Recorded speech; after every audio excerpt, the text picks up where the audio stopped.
Application of Gauss theorem में आपको 5 से 6 टॉपिक मिल जाएगा, जिसमें फर्स्ट टॉपिक जो हम लोग डिस्कस कर रहे हैं वो electric field due to the point charge, और इसी के अंडर में ये जो अभी हम लोगों ने डिराइव किया Coulomb's law by the Gauss theorem, वो भी इसके अंडर में आ जाएगा। ठीक है, उसको भी इसके साथ ही हम कर लेंगे दोबारा।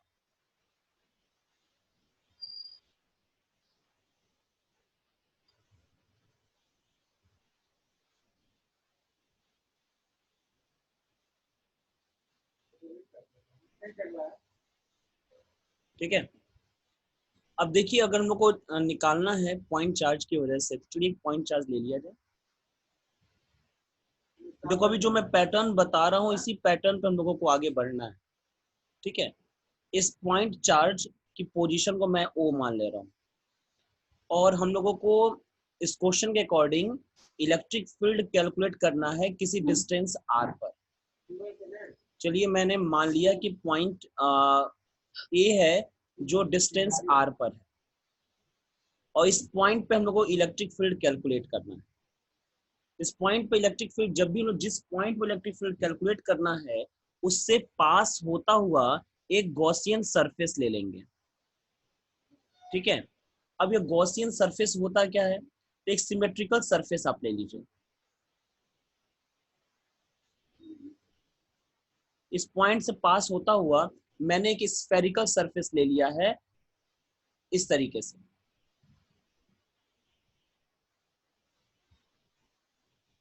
ठीक है, अब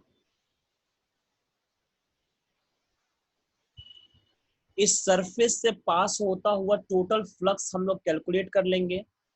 किस तरीके से, वही formula phi equal to E A cos theta निकाल करके। ठीक है, और उसके बाद एक बार गॉस थ्योरम से कैलकुलेट कर लेंगे Q अपॉन एप्सिलॉन नॉट, और दोनों को इक्वेट कर देंगे तो हम लोगों को E की वैल्यू मिल जाएगी। चलिए पहले तो लिखते हैं,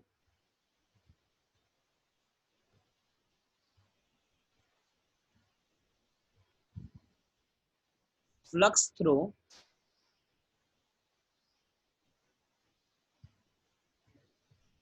देखो अगर हमको टोटल फ्लक्स निकालना है तो पहले कि स्मॉल एरिया से फ्लक्स कैलकुलेट कर लिया जाए, तो स्मॉल डीए एरिया हम यहाँ पे कंसिडर कर लेते हैं। ठीक है, ये डीए एरिया,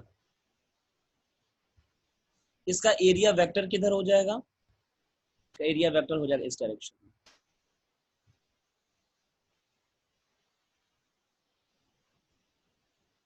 और रेडियल वेक्टर किधर होगा, वो भी इसी डायरेक्शन में होगा। ठीक है, तो दोनों का सेम डायरेक्शन में है तो थीटा कितना हो गया, 0, और कॉस थीटा की वैल्यू कितनी हो जाएगी, 1। ठीक है, flux through the DA surface, D phi equal to E vector dot DA vector होगा equal to E DA cos theta, और कॉस थीटा की चूंकि वैल्यू क्या है, 1 है, थीटा इक्वल टू 0 है, तो डी फाई इक्वल टू आ जाएगा E A. Therefore total flux कितना हो जाएगा, इंटीग्रेट कर दिया जाए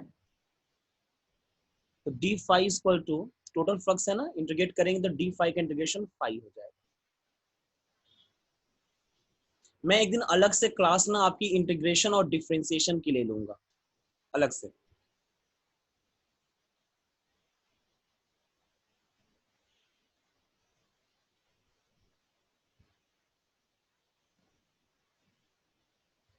देखो यहाँ पे अब इलेक्ट्रिक फील्ड किस किस बात पे डिपेंड करता है, इलेक्ट्रिक फील्ड डिपेंड करता है चार्ज पे और उसकी डिस्टेंस पर। तो यहाँ देखेंगे इस पूरे सरफेस पर हर जगह डिस्टेंस बराबर होगी, क्योंकि स्फेयर है तो रेडियस सब जगह बराबर होगा, और साथ ही में चार्ज तो फिक्स है, यानी कि एक तरीके से जो इलेक्ट्रिक फील्ड होगी वो यूनिफॉर्म होगी सारे पॉइंट्स पर, उसका मैग्नीट्यूड सेम होगा भले ही डायरेक्शन अलग अलग हो। तो अगर कांस्टेंट है, यूनिफॉर्म है, तो इंटीग्रेशन के बाहर चला जाएगा।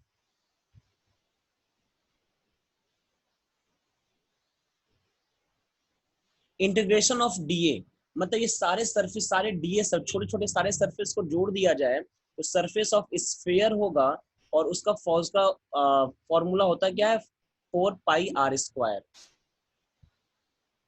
तो फाई स्क्वायर टू आ जाएगा E 4 पाई r²।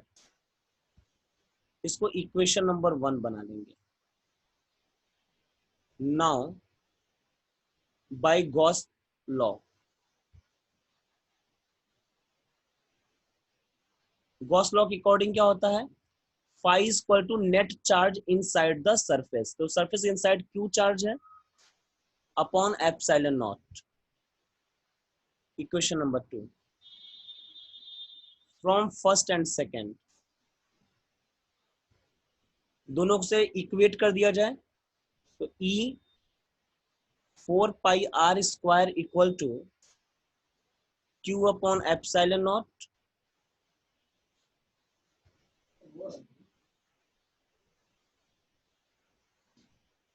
यहां से अगर E की वैल्यू निकाली जाए तो कितनी मिलेगी, E equal to 1/4 pi epsilon naught Q upon r²। मैंने 4 पाई r² को नीचे भेज दिया है तो ये चीज आपको मिल जाएगा, ठीक है। और इसी को बोलेंगे इलेक्ट्रिक फील्ड,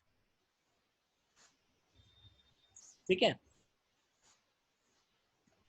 और इसका डायरेक्शन क्या होगा, इसका डायरेक्शन जो होगा वो आर वेक्टर के अलोंग डायरेक्शन होगा, क्योंकि दोनों का डायरेक्शन सेम ही है ना, तो उसी के अलोंग उसका डायरेक्शन आएगा, ठीक है।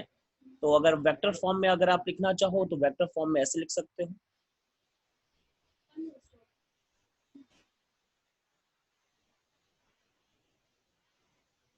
ये वेक्टर फॉर्म में हो जाएगा रिप्रेजेंटेशन।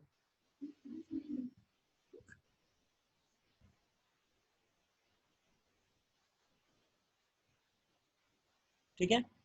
अच्छा, अब अगर आपको फोर्स निकालना है तो फोर्स के लिए यहाँ पे चलिए टेस्ट चार्ज क्यू नॉट को रख देते हैं। तो अगर चार्ज क्यू नॉट रखेंगे तो इस पर फोर्स कितना लगेगा, क्यू नॉट इंटू ई। तो इस हिसाब से आप चाहे तो ये भी कैलकुलेट कर सकते हैं, 1/4 pi epsilon naught Q not upon r²। ये मैग्नीट्यूड हो गया और ये डायरेक्शन हो गया, वेक्टर फॉर्म में मैंने रिप्रेजेंट कर दिया है।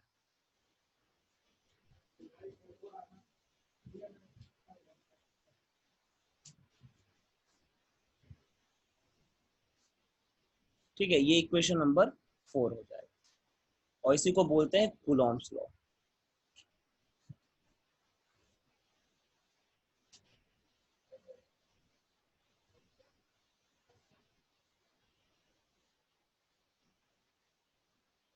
ये क्वेश्चन अक्सर पूछा जाता है कि derive the Coulomb's law using the